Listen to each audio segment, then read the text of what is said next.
안녕하세요. 정석비즈 이동거입니다. 자, 이번 예창피 소주 심사는 모두의 창업으로 예창피 선발 규모가 굉장히 많이 축소되다 보니까 역대급 경쟁률을 기록한 것 같습니다. 모두의 창업으로 예창피가 어쩌면 올해가 마지막이 될 수도 있어서 처음이자 마지막이 될 수 있는 예창피 발표 심사 전략에 대해서 영상을 소개할 수 있도록 하겠습니다. 일단 가장 먼저 지켜야 되는 룰 첫 번째는 심사위원분들이 내 아이템에 대해서 갖고 있는 선입견이 무엇인지에 대해서 깊이 있게 고민을 하시고 발표 자료를 준비하시는 게 매우 중요합니다. 예를 들어서 여러분들이 딥테크 아이템이다라고 한다면은 심사위원분들 딥테크 아이템 굉장히 좋아하세요. 하지만 딥테크이기 때문에 R&D가 과연 어느 정도 시간이 걸릴지, 그리고 이게 과연 그 긴 R&D가 끝나면 사업화가 가능할지, 여기에 대한 선입견을 갖고 있습니다. 그리고 또 레드오션 아이템과 같은 경우는 이미 이 시장에는 다양한 경쟁사들 또 빅플레이어들이 있기 때문에 여기서 과연 차별화가 가능할 것인가에 대한 심사위원들의 선입견들이 강하게 자리를 잡고 있다는 거죠. 만약에 여러분들이 이 심사위원들의 선입견을 깨지 않고 발표를 하게 된다면 심사위원들은 여러분들의 발표 자료를 매우 의심스럽게 바라보고 또 의심스럽게 들을 겁니다. 그 얘기인즉슨 여러분들의 아이템의 매력도를 느끼지 못한다라는 거죠. 그렇기 때문에 여러분들이 경쟁력을 갖추고자 한다면은 가장 먼저 심사위원들이 갖고 있는 선입견이 무엇인지를 보시고 전체적인 발표 자료의 흐름과 톤앤 매너 그리고 발표 내용들에 대해서 준비를 하시는 게 중요합니다. 만약에 여러분들이 이 심사위원분들의 선입견을 깨게 된다면 심사위원분들은 주의를 갖고 여러분들의 아이템들을 깊이 있게 살펴보고 긍정적으로 바라볼 가능성이 굉장히 높기 때문에 반드시 선입견이 무엇일까라는 부분을 여러분들이 대응을 하시고 준비하시는 것을 저는 강력하게 추천을 드립니다. 두 번째는 여러분들 반드시 이 첫 장 표지에서 1차 승부를 꼭 보셔야 됩니다. 이거 굉장히 중요한데요. 표지에서 타겟 고객, 그리고 핵심 문제, 그리고 기존 대체제와 어떠한 차별화가 가능한지, 그리고 우리는 이미 MVP 성과가 있는지 이 모든 것들을 한 번에 모두 다 던지고 심사위원들이 빠르게 캐치하고 다음 장표를 볼 수 있게끔 해주시는 게 굉장히 중요합니다. 그래서 저는 이 표지에서 여러분들이 발표를 얼마만큼 잘 하는지에 대해서 이미 승부의 축을 많이 가져올 수가 있기 때문에 표지에 대한 고민을 앞단에서 제가 말씀드렸듯이 심사위원분들이 갖고 있는 선입견과 뭉쳐가지고 준비를 잘 해주시는 것을 저는 강력하게 추천을 드립니다. 세 번째는 스토리는 쉽고 강력하게 준비를 하셔야 됩니다. 이 얘기가 굉장히 심플하면서도 복잡한 게 어떻게 하면 스토리를 그러면 쉽게 또 그리고 강력하게 해야 되는지에 대해서 궁금해 하시는 분들이 있는데 일단 가장 첫 번째는 문제 정의 자체가 한 개에서 두 개 이상을 넘어갈 필요가 전혀 없습니다. 문제는 강력해야 되고 문제가 강력하면 해결책도 당연히 강력하게 전달이 될 것이고요. 그리고 여기에 맞춰서 여러분들의 제품과 서비스에 대한 기능 정의도 또 심사위원들에게 명확하게 전달할 수가 있습니다.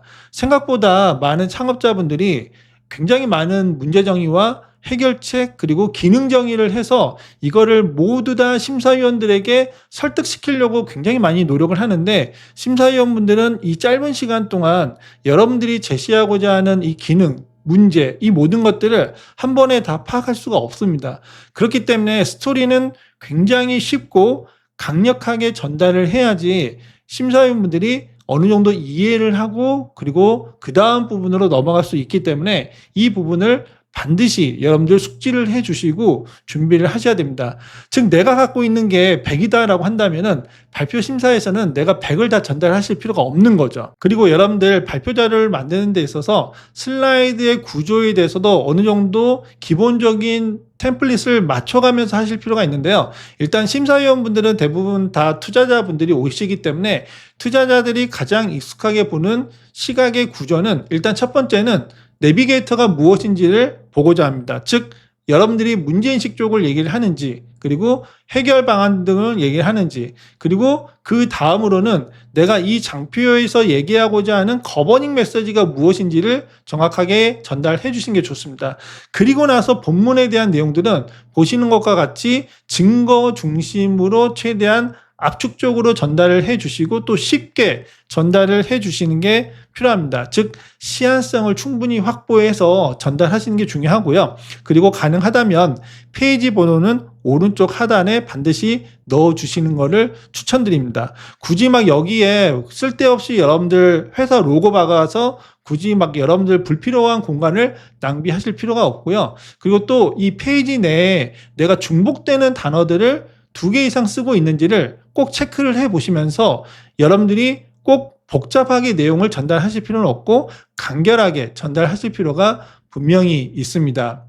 자, 그리고 이 발표 전략에 대해서 다시 한번 강조를 해드리지만 혹시라도 여러분들 10분 발표 시간을 할애를 받는다면 인사와 아이템 소개 1분, 그리고 문제인식에 3분, 해결 방안 3분, 성장 전략 2분, 그리고 팀 구성 1분, 그리고 15분 발표 시간에 있어서는 다음과 같이 문제인식과 해결 방안에 각각 5분에서 4분 정도를 할당을 해서 여러분들이 여기에서 밸런스를 잡으시고 조정하시는 게 굉장히 좋습니다. 특히 예비 창업 패키지는 아이디어 단계에서 시제품을 만들고 이거를 사업화 검증하는 단계에 집중하기 때문에 가급적이면 프로블럼과 솔루션 부분에 대한 중요성을 높이고 여기에 집중을 해주시는 게 가장 현명한 전략입니다. 자, 그래서 케이스 스터디를 한번 가지고 예시를 들어볼 수 있도록 하겠습니다. 여러분들에게 가장 많이 시청을 받았던 예비 창업 패키지의 실제 사례인 모이글의 사례인데요. 이 팀은 보시다시피 이렇게 표지부터 실시간 음성 공유, 동시 필기 기능으로 전 현직자에게 직접 받는 1:1 취업가에 이러한 이 타겟 고객과 그리고 고객들에게 전달하고자 하는 가치가 무엇인지를 제시를 하면서 이렇게 전달하고 있는 예시입니다. 자, 이 팀은 총 29장, 즉 표지를 포함해서 총 29장으로 15분 발표에 맞춰서 준비를 했는데요.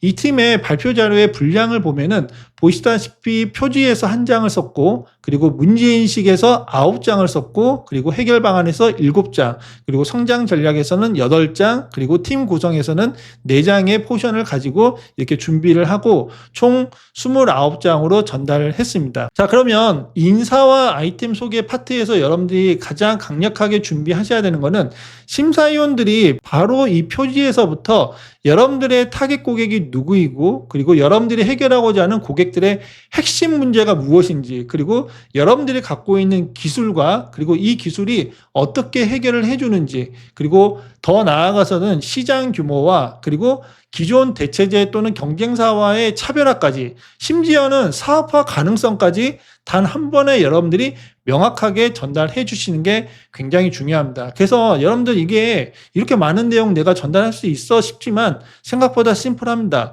문장의 구조를 누구의 어떤 문제를 기존 대체제 대비 어떠한 기술로 얼마나 더 잘 해결해 주는 무슨 솔루션, 이런 식으로 전달해 주신 게 가장 좋다라는 거죠. 자, 그래서 여기 보시면은 이 팀도 이렇게 실시간 음성 공유와 동시 필기 기능으로 전현직자에게 직접 받는 1:1 취업 가이라는 것처럼 기능과 그리고 솔루션에 대한 소개를 명확하게 전달하고 있고, 밑에 보시면은 취업 준비생과 전 현직자, 타겟 고객을 명시를 하고 있죠. 그리고 이들에게 주는 가치 제한이 무엇인지를 이렇게 넣은 것도 굉장히 좋습니다. 만약에 여기서 더 나아갈 수 있다면 기존 대체제 대비 얼마나 취업 역량을 더 높여줄 수 있는지, 또는 취업과의 수업료를 얼마나 더 많이 벌어줄 수 있는지, 이런 부분까지 정량적으로 표시할 수 있다면 심사위원들이 바라봤을 때 문제 강도 그리고 가치 제한의 강도를 더 직접적으로 확인할 수 있기 때문에 이런 부분들을 적극적으로 공략하시는 게 좋고요. 특히 이 팀은 보시다시피 MVP 화면과 그리고 우리가 실제 고객 인터뷰했던 내용들을 이렇게 인터뷰 숫자까지 명시를 해가지고 이렇게 표지에서 다 전달을 해버리기 때문에 심사위원들이 이 표지를 보고 바로 캐치할 수 있는 부분은, 아, 이 팀은 이미 사업화 검증에 있어서 MVP 테스트, 또 그리고 문제 검증에 있어서 고객 인터뷰까지 했기 때문에 여기에 대한 의심을 더 이상 갖지 않고 뒷장을 따라간다라는 거죠. 그래서 이 표지에서 여러분들 항상 고민하셔야 되는 거는 표지에 대한 전략이 전체 발표에 있어서 심사위원들을 내가 어떻게 끌고 갈지에 대한 방향성을 설계할 수 있기 때문에 항상 이 표지에 대한 중요성을 매우 강하게 가지고 준비하시는 게 저는 정말 중요하다고 말씀드릴 수 있을 것 같습니다. 자, 그리고 이제 문제인식 파트로 넘어가게 되면 여기에서 여러분들이 고민하셔야 되는 건 흐름은 이렇게 가져가시는 게 가장 좋습니다. 일단 제일 중요한 건 심사위원들의 공감을 이끌어내는 게 가장 중요하기 때문에 내가 왜 이거를 창업을 하게 됐는지에 대한 창업에 대한 배경, 즉 내적 동기이죠. 이거를 적절하게 풀어내서 심사위원분들의 공감을 이끌어내는 게 중요합니다. 그래야지 심사위원들이 공감을 하고 여기에서 여러분들이 어떠한 기회 요인들을 찾았는지를 집중할 수 있기 때문에 반드시 이 공감이라는 부분을 여러분들이 적극적으로 공략하실 필요가 분명히 있고요. 그 다음 두 번째는 바로 문제 정의로 들어가시기보다는 최근의 트렌드가 무엇인지를 제시를 해주시는 게 좋습니다. 저는 특히 심사위원분들이 좋아하는 분야의 아이템이 아닌 특히 레드오션 또는 기존의 트레디셔널한 이런 비즈니스 모델을 갖고 계신 분들은 최근의 트렌드를 공략을 해주시는 게 굉장히 중요합니다. 왜냐하면 최근 트렌드를 여러분들이 어떻게 전달하는지에 따라 가지고 심사위원분들이 레드오션 아이템도 좋은 아이템으로 인식을 전환을 할 수 있기 때문에 이런 부분을 반드시 노려주시는 게 중요하죠.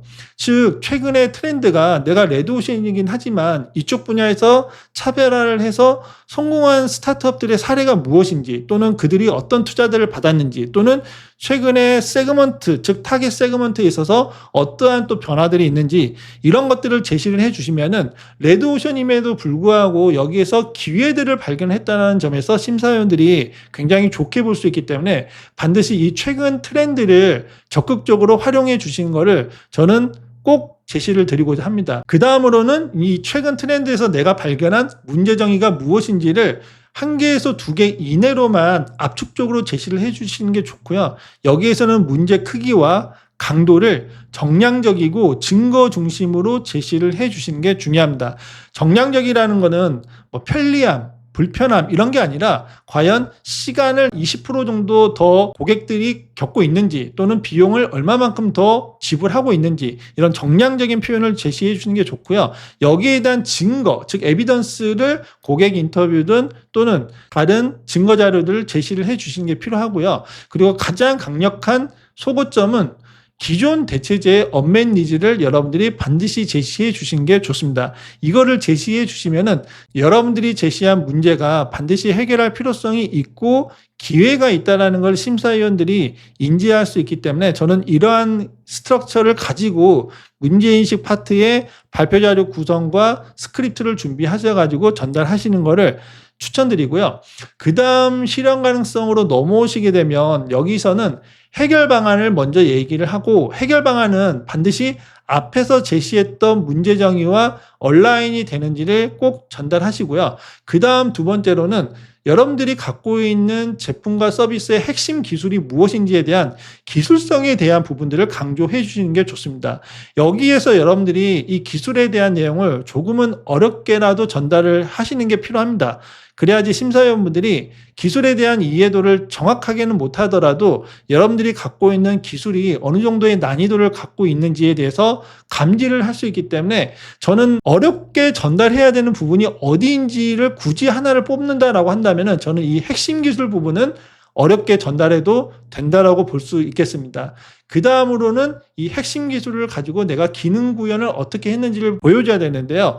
다만 이 기능 속에 있어서는 고객 관점에서 여러분들이 제시를 해주시는 게 가장 좋습니다. 그래야지 심사위원분들도 본인들이 고객으로 빙의해서 과연 여러분들의 제품과 서비스가 어떠한 가치를 줄 수 있는지를 이해할 수 있기 때문에 여기에서 또 여러분들의 기술에 대한 핵심적인 가치 제안을 빠르게 몸으로 느낄 수 있어서 저는 반드시 이 부분은 고객 관점으로 제시해 주시는 게 좋고요. 그 다음으로는 초기 고객 반응을 반드시 강조해 주시는 게 좋습니다. 그래야지 실제로 이게 사업화가 가능한지에 대한 부분들을 심사위원들이 명확하게 이해할 수 있기 때문에 저는 이 사업화 가능성에 있어서 MOU든 또는 사전 수요든 또는 매출을 직접 돈으로 받았든 이 부분에 대한 증거를 강력하게 제시해 주시는 게 좋습니다. 다음으로는 성장 전략인데요. 성장 전략에서는 이렇게 수익 모델, 지금 당장 돈 벌 수 있는 구조를 보여주시는 게 좋습니다. 먼 미래, 즉 2년, 3년 뒤에 이런 수익 모델을 보여주기보다는 내가 지금 당장 벌 수 있는 매출 구조가 무엇이고 여기에서 마진은 어느 정도 나오는지를 정확하게 숫자 중심으로 제시해 주는 게 좋고요. 그 다음으로는 이러한 과정에서 경쟁사 비교 우위가 어느 정도 되는지, 그리고 여기에서의 차별화 전략이 무엇이 있는지를 제시해 주시는 게 좋습니다. 그리고 초기 시장 진입 전략은 반드시 현실적인 사업화 계획을 디테일하게 제시해 주는 게 좋습니다. 어차피 예비 창업 패키지는 1년이라는, 즉 올해 12월까지의 기간을 지원해 주기 때문에 이 기간 동안 내가 과연 어떻게 제품을 개발하고 그리고 어떻게 시장에서 파트너들을 만나서 초기 매출을 만들 것인지에 대한 현실적인 계획들을 디테일하게 제시해 주신 것을 저는 강력하게 추천을 드립니다. 그리고 나서 기본적으로 예창피에서 제시하는 기본적인 템플릿들이 있습니다. 1년 동안 사업화 추진 전략, 자금 사용 계획 등이 있는데 이러한 부분들을 여러분들이 전달해 주시는 게 좋고요. 그리고 제가 여기서 하나 빠뜨린 게 있는데 이 시장 규모에 대한 부분은 이 수익 모델 다음에 이 시장 규모를 제시해 주시는 거를 저는 추천을 드립니다. 그래서 수익 모델을 기반으로 해서 여러분들이 탐, 셈, 솜으로 했을 때 특히 셈과 솜에 대한 시장 규모는 반드시 여러분들이 갖고 있는 수익 모델 기반으로 설계를 해 주시는 것을 추천드립니다. 심사위원분들은 그런 영역에 있어서는 반드시 수익 모델 기반으로 셈과 솜을 설계하는 것을 더 좋아하기 때문에 이렇게 심사위원 선호도에 맞춰가지고 시장 규모를 설계해 주신 것을 추천드리고요. 마지막 팀 구성에 있어서는 이렇게 대표자와 팀 역량에 있어서는 사업의 핵심 역량을 보유하고 있는지, 그리고 파트너나 자문위원들은 우리의 사업화에 도움이 되는 사람들로 또는 기업들로 구성이 되어 있는지를 제시를 해주시면 좋습니다. 그 다음으로 이제 여러분들 혹시라도 내가 정말 역량이 뛰어나다, 내가 이미 엑식 경험도 있고 또는 실패한 경험이 있더라도 굉장히 좋은 투자 유치 경험들 이런 것들이 있다라고 한다면은 저는 대표자 소개를 표지 다음으로 전진 배치를 해가지고 심사위원분들에게 신뢰도를 굉장히 높여주는 것도 저는 굉장히 좋은 전략이라고 봅니다.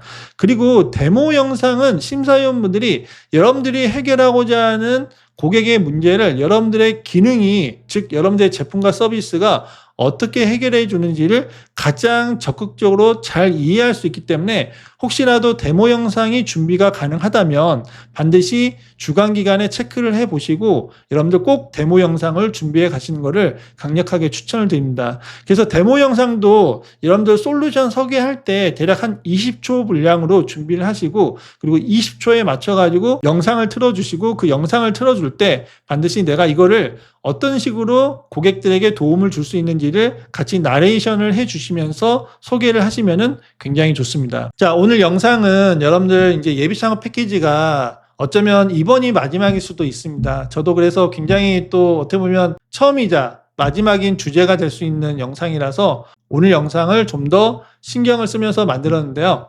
여러분들 이 영상들을 반드시 잘 활용하시고 발표 준비 잘 하시고요. 그리고 저희 정석비즈 데이터베이스에 이런 발표 스크립트 만드는 거랑 그리고 이러한 내용들을 기반으로 여러분들 발표 자료를 AI로 만드는 것도 올려두었기 때문에 여러분들 잘 활용하시기를 바랍니다. 다음 영상에서 찾아뵙겠습니다. 감사합니다.